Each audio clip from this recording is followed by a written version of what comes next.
Sign করে এই ফসলটি কিন্তু আমরা এই বাড়িকে আমাদের তরফে গিফট হিসেবে আমরা তুলে দেবো। দেবার্য ধন্যবাদ তোমাকে। এবার পাশে কে আছেন তার সঙ্গে একটু কথা বলে নিই, তার কেমন লাগলো। সমৃদ্ধিকে এখন আবৃত্তি পরিবেশন করছি দেবার্য রায়। নমস্কার।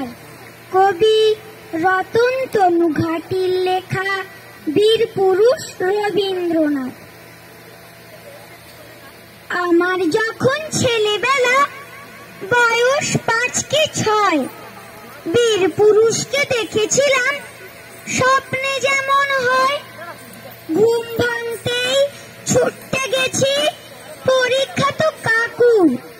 এই কবিতা লিখেছিলেন মোদের রবীন ঠাকুর।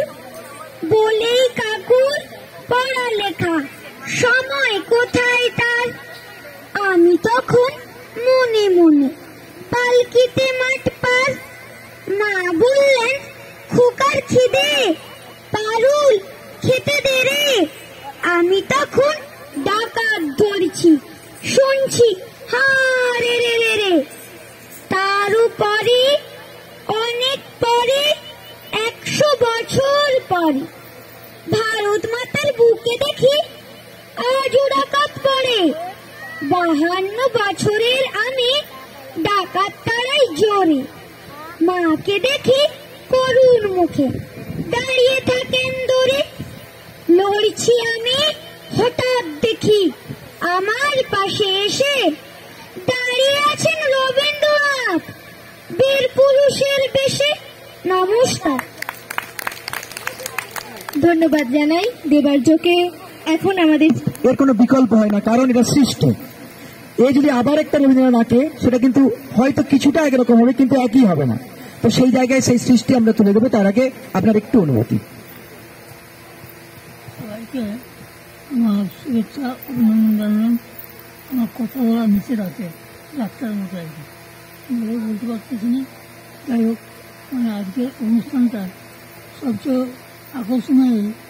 আমরা যাকে ভুলে গেছি, ছেড়ে দিয়েছি, তাকে স্মরণ করি না। বর্তমান যে সমাজ ব্যবস্থাতে ওই জিনিসগুলো পার চুকে গেছে।